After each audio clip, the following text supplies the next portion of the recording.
Hello friends, जय Jagannath. Welcome to another blog. तो friends बर्तमान टाइम आसी पाखापाखि 8टा 8:30 हेबणी बर्तमान 8टारू 8:30 बर्तमान भितर ब्लॉग स्टार्ट कली। मो बो बर्तमान ये बिरी मुग रगड़ुची। ए मुग रगड़ुला भांगी देकी बसला। कह कह हाँ बो के भांगला सीना बागेई धर था झुमरी बर्तमान तो भारी गामुछाटा तो भारी अड़ुआ कर झुमरी बर्तमान ठिया बही माँ पिला।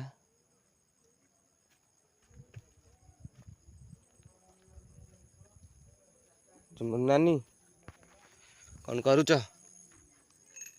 भल अछ? कौन कौन जे भल अछ टी? हाँ करे भल अछ? हाँ हाँ कला सी। तो फ्रेंड्स बर्तमान से हाँ कला।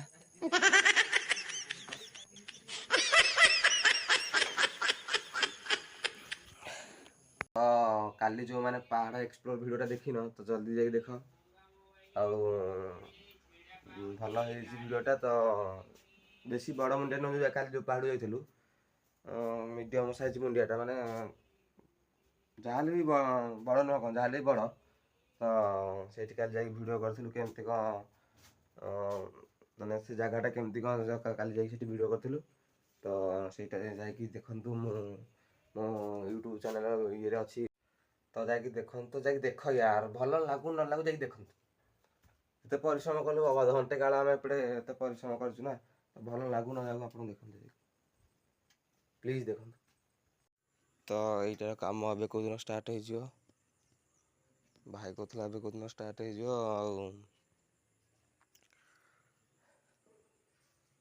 पाइप आसो जो ये पाइप स्टील पाइप आसिले जापटा खाली एपटे गोटे कांथ हम ये गोटे एमती कांथ हम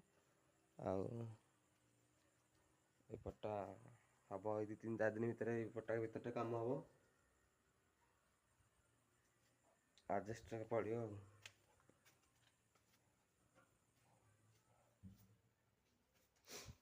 तो आडजस्ट तो पड़ो छात तो पड़ो केवल आडजस्ट आई आडजस्ट जो थुआई से आडजस्ट पड़ो पाइप आसिक स्टील पाइप जो अच्छी से स्टील पाइप रे आडजस्ट करा पड़ो। छात पड़ी था से पैसा पत्र ना बोली छात पड़ोनी तो छात जो मो निज गोटे छाबी से छात पकईदी। तो फ्रेंड्स बर्तमान जाइली भोक कला बिस्किट दिटा जाइली। बर्तमान घरे कहीं ना बो जा मुग जो ठीक करता ये करने माने कौन कर सी कौन जानी सीटा कर तो मो भाया केते जन थे नुआ नुआ आई सोशल मीडिया को तो गोटे कथा कहूँ आपण मैंने टेंशन हेनी सोशल मीडिया हूँ एमती गोटे के राति पाइले के भाइराल कर बुड़ी था। तो मो भाया तक नुआ नुआ अच्छा बेले बेले भल लगे आपण मानक भल लगे केत भ्यू जीवन आप माने माने बहुत खराब लगे आप माने बेले बेले मनटा भांगी वीडियो करने इच्छा होनी। तो टेंशन नि परिश्रम एमती कर जो दिन दिन आप सफल निहाती पाइबे।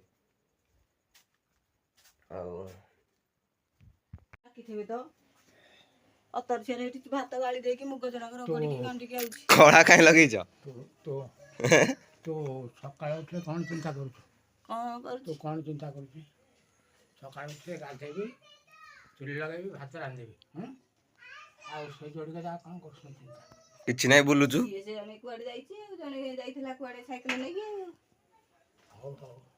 कौन हला बोले कहूँ सीना मु सकाल उठिले जाऊँगी गाधेबी चुली लगेबी भात बांधेबी पुरिया मैंने खाइबे। तुम भावन कौटू कौन आसो काठ काठ कौन कौ कथा कौन एबे कौन देखिलु ये जो पाल ये 4-8 दिन होती सब जगह सर तुम पुणी कौटू हाण से माँ कहला माँ पुआ सहीटा आस किसी टेंशन नहीं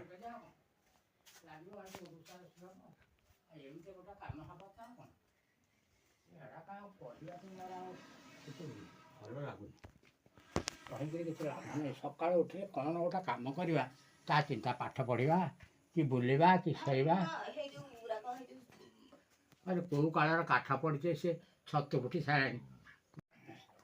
କ'ଣ ନିଶ ଗୋଟେ ପାଠ? ହଁ ନିଶା ଉଠିଲେ ଆଉ ପାଠ ପଢ଼ିବା କଥା ନୁହଁ। ହଁ ମୁଁ ତ କହିବି ଯାହା ଆଗରେ କହିବି ସେ ମୋତେ ଯିଏ ଯାହା କହ ନିଶା ଉଠିଲେ ତୁମେ କେଉଁଠି ମାଇକିନା ଯାଉଛ କେଉଁଠି କଥା କ'ଣ ହେଉଛି କ'ଣ ଏଇ କଥାରେ ଚିନ୍ତା କରୁନ। ନିଶା ଉଠି ସାରିଲା ପରେ ଆଉ କାଠ ଛତୁ ଫୁଟିଗଲା ପରେ ତା ଦେହରେ ଆଉ ରସ ନଥିବ। ତୁମେ ଯେତେ ନଗା ସେ ଟିକିଏ ଯଦି ମୁଁ ଚୁଲି ପାଖରେ ଯାଇନଥାନ୍ତି ଆଜି ତେବେ ବୋଉ କହିଥାନ୍ତା ମୁଁ କହିଦେଲି। ତ ଫ୍ରେଣ୍ଡସ୍ ବର୍ତ୍ତମାନ ମୁଁ ଗାଧେଇକି ପଳେଇଲି ଆଉ ଗାଧେଇକି ଆସିକି ଆସୁ ଘରେ ପଶୁ ପଶୁ ବୋଉ ବର୍ତ୍ତମାନ କାଠ ପାଇଁ ମୋତେ ପାଟି କଲା ଆଉ ଚୁଲି ଜଳୁନି ବୋଲି ଆଉ ଏପଟେ ଜେଜେ ଲାଇଟ୍ ବନ୍ଦ ହେଇନି ବୋଲି ପାଟି କଲି। ସବୁଥିରେ ଗୋଟେ ଗୋଟେ ଇଏ ମିଳିଯାଉଛି ଗାଳି କରିବାର ତାଙ୍କୁ ମିଳିଯାଉଛି ଆଉ। ହଉ ଏ ଚାନ୍ଦିନୀ ଡ୍ରେସ୍ଟା ମୁଁ ଦେଖିବା ହଁ ଟ୍ରଙ୍କରେ ତା ମାମୁଁ ଝିଅ ପାଇଁ ଡ୍ରେସ୍ ଆଇଛି ତାକୁ ଦେଖା ହେଇନି ଦିଆହବ। ତ ଏଇଟା ହେଉଛି ଆମ ଚାନ୍ଦିନୀର ଡ୍ରେସ୍ ତା ପାଇଁ କିଣା ହେଇଛି। ରାକ୍ଷୀ ଯେଉଁ ବାନ୍ଧି ଯାଇଥିଲା ତାକୁ କିଛି ଦିଆହେଇଥିଲା ତ ତାକୁ ଏଇଟା ଦିଆହବ। ବର୍ତ୍ତମାନ ଏଇଟା ଦିଆହବ ତାକୁ ଏଇଟା ତାକୁ ଦିଆହବ। ଦିଆହେଇନି ଗଲେ କେଉଁଦିନ ଦିଆହବ ଆଉ। ବୋଉର ବାହାରେ ଯିବୁ କେଉଁଦିନ ଯିବୁ ବୋଉ? ହଁ ହଁ ତୁ ମୁଁ ପଳେଇବା ତୁ ମାନେ ପଳେଇବା ଆଉ ତା ଛୁଆ ଦିଆହବ ଆଉ। ବୋଉ ମୟୂର ଚୂଳ ଗୋଟେ କିଏ ଦେଇଛି କିଲୋ? କେଉଁଠୁ ଆଣିଲେ?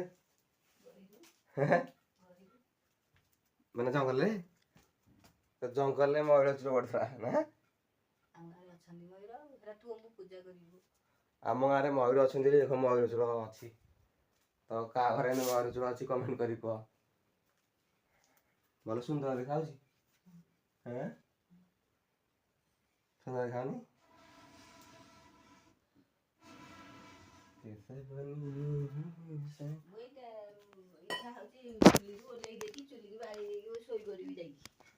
ଚୁଲିକି ବାଡ଼େଇ ଦେଇକି ସେଗୁଡୁ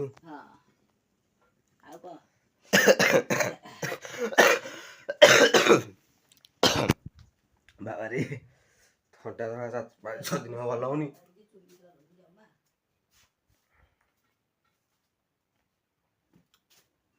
ପ୍ଲାଷ୍ଟିକ ଗୁଡ଼ା କେତେ ଟଙ୍କା ଲାଗିଲ? ଏ ପ୍ଲାଷ୍ଟିକ ଗୁଡ଼ା ହଁ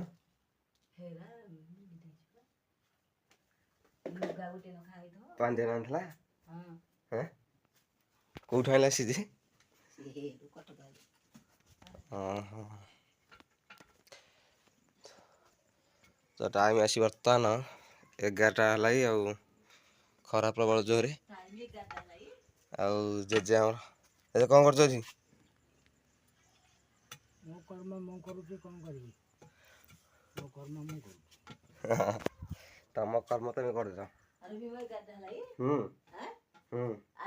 ଗୋଟେ ହବ ରୋଷେଇ ହେଲା ଗୋଟେ ହବ ହଉ ଗୋଟେ ହଉ ଖାଇବୁ ଗୋଟେ ବେଳକୁ।